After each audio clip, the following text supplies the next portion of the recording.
दुनिया में ऐसी बहुत सारी ऐतिहासिक जेलें हैं जो अपराध करने वाले कैदियों को सजा देने के लिए बनाई गई थी।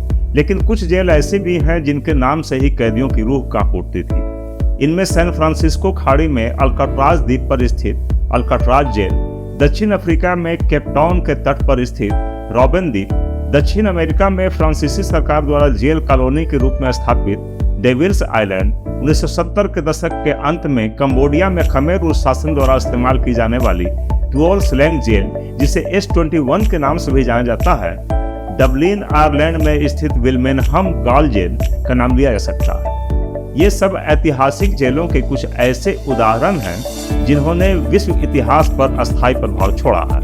लेकिन आज हम जिस जेल की बात करने जा रहे हैं वह इन सबसे कहीं ज्यादा भयावह और खतरनाक था, और वह है सेलुलर जेल।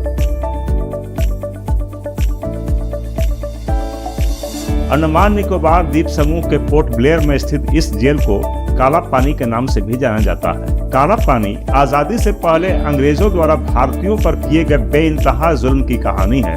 यह जेल भारतीय इतिहास में एक काले अध्याय के रूप में अंकित है। तो आइए इस वीडियो में अंत तक बने रहें, जिससे आप यह जान सके कि इस खतरनाक जेल को क्यों बनाया गया, किसने बनाया, इसमें कैदियों को किस तरह की सजा दी जाती थी, अपराधी इसके नाम से ही क्यों घबराते थे, और आखिर इसे काला पानी क्यों कहते थे।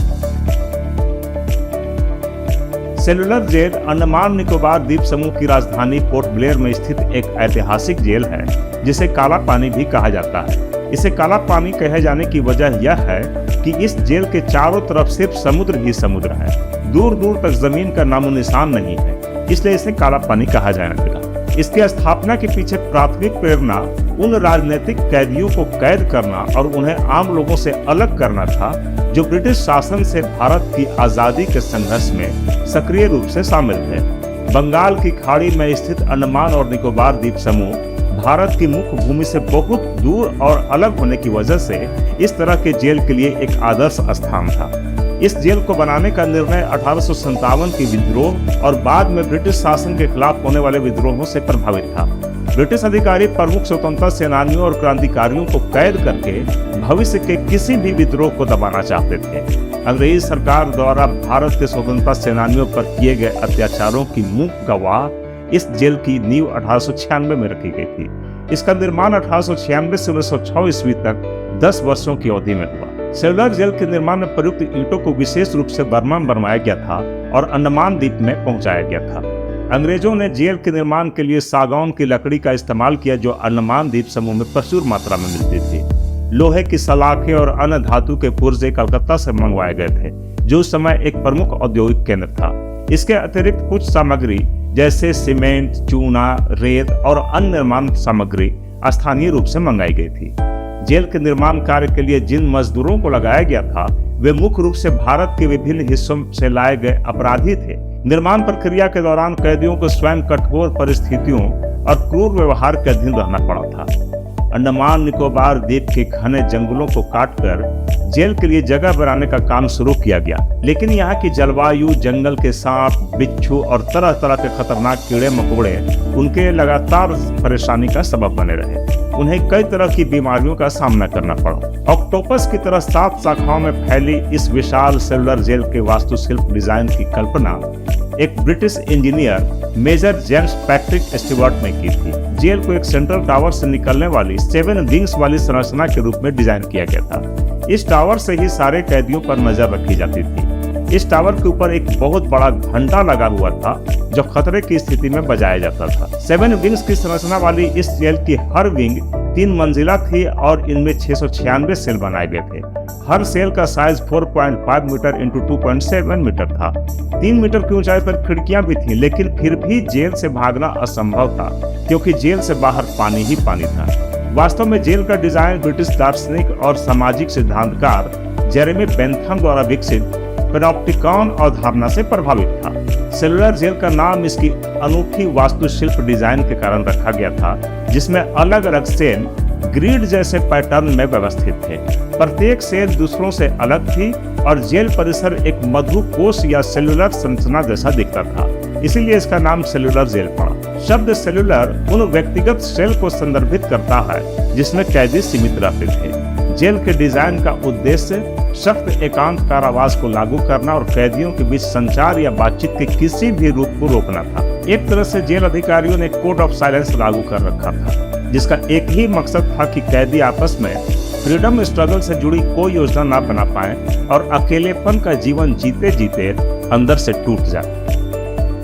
1926 ईस्वी में एक बार सेलुलर जेल बनकर तैयार हो जाने के बाद यह अधिकतम सुरक्षा वाली जेल के रूप में काम करने लगी। यह स्वतंत्रता के लिए भारत के संघर्ष में सक्रिय रूप से शामिल होने वाले कई स्वतंत्रता सेनानियों और क्रांतिकारियों के लिए कैद और सजा के स्थान के रूप में कार्य करता था। समय के साथ सेलुलर जेल कैदियों के साथ किए जाने वाले क्रूर व्यवहार और दमनकारी परिस्थितियों के लिए कुख्यात हो गया। हर एक कैदी को रोजाना 30 पाउंड नारियल और सरसों को कोल्हू में पेरना होता था। ऐसा न कर पाने पर कैटोनाइन टेल्स के साथ कोड़े मारना सजा का एक सामान्य रूप था। कैदियों को उनकी पीठ पर गंभीर चाबुकों से बेइंतहा पीटा जाता था, जिससे उनके शरीर पर गहरे घाव हो जाते थे। कभी कभी कैदियों को चेन गैंग में काम करने के लिए मजबूर किया जाता था, जहां उन्हें लोहे की भारी जंजीरों से बांधकर रखा जाता था। ऐसी स्थिति में ही उनसे घंटों तक काम कराया जाता था। सजा के रूप में कैदियों को कभी कभी चिलचिलाती धूप में दिन दिन भर नंगे पांव खड़ा कर दिया जाता था। सेलुलर जेल में कैदियों को दिया जाने वाला भोजन अपर्याप्त और घटिया किस्म का होता था। उन्हें जो भोजन दिया जाता था वह उनकी पोषण संबंधी आवश्यकता को पूरा करने के लिए अपर्याप्त होता था। भोजन में मुख्य रूप से कंकड़ युक्त चावल, पतली दाल और घास की सब्जियां दी जाती थी। जेल में खाना पकाने और भंडारण की सुविधाएं और स्वच्छता के मानक निहायत ही खराब थे। इसके चलते बंदियों को गंदा व घटिया खाना दिया जाता था। पीने के लिए उन्हें गंदा पानी दिया जाता था। यह ध्यान रखना महत्वपूर्ण है कि ब्रिटिश अधिकारियों ने जानबूझकर घटिया भोजन को सजा और कैदियों पर नियंत्रण के साधन के रूप में इस्तेमाल किया। सेलुलर जेल में शौचालय की सुविधा बेहद आदिम और अपर्याप्त थी, जो कैदियों की दयनीय परिस्थितियों को दर्शाती है। इस जेल में शौचालय के लिए इस्तेमाल की जाने वाली सबसे आम विधि बकेट सिस्टम थी। प्रत्येक सेल में एक छोटी बाल्टी होती थी, जिसे कैदी अस्थायी शौचालय के रूप में इस्तेमाल करता था। द्वितीय विश्व युद्ध के दौरान मार्च 1942 ईस्वी में अंडमान और निकोबार द्वीप समूह में सेलुलर जेल जापानी सेना के कब्जे में आ गई थी और जापानियों ने अंग्रेजों को ही इसमें बंदी बनाकर डाल दिया था। लेकिन 3 साल बाद 1945 ईस्वी में सेलुलर जेल सहित अंडमान और निकोबार द्वीप समूह पर जापानी कब्जा समाप्त हो गया। जब जापान ने मित्र देशों की सेना के सामने आत्मसमर्पण कर दिया, तब अंग्रेजों ने इस क्षेत्र पर फिर से कब्जा कर लिया और सेलुलर जेल का नियंत्रण ब्रिटिश प्रशासन को वापस मिल गया। काला पानी की सजा पाने वाले स्वतंत्रता सेनानियों में बटुकेश्वर दत्त, वीडी सावरकर, बाबूराव सावरकर, सोहन सिंह, मौलाना अहमदुल्ला, मौलवी अब्दुल रहीम सादिकपुरी, मौलाना फजले हक खैराबादी, एस चंद चटर्जी, डॉक्टर दीवान सिंह, योगेंद्र शुक्ला और गोपाल भाई परमानंद जैसे अनेकों नाम शामिल थे। 1947 ईस्वी में भारत को स्वतंत्रता मिलने के बाद स्वतंत्रता सेनानियों द्वारा किए गए बलिदानों को याद करने के लिए सेलुलर जेल को एक राष्ट्रीय स्मारक और एक संग्रहालय में बदल दिया गया। आज सेलुलर जेल एक राष्ट्रीय स्मारक और यूनेस्को की विश्व धरोहर स्थल के रूप में खड़ा है, जो स्वतंत्रता सेनानियों द्वारा किए गए बलिदानों की मार्मिक याद दिलाता है, जिन्होंने इसकी दीवारों के भीतर भारी कठिनाइयों का सामना किया। उम्मीद है कि यह वीडियो आपको पसंद आया होगा। अपनी बेशकीमती राय कमेंट बॉक्स में जरूर लिखें। जल्द ही मिलते हैं एक और इन्फॉर्मेटिव वीडियो के साथ। तब तक के लिए धन्यवाद।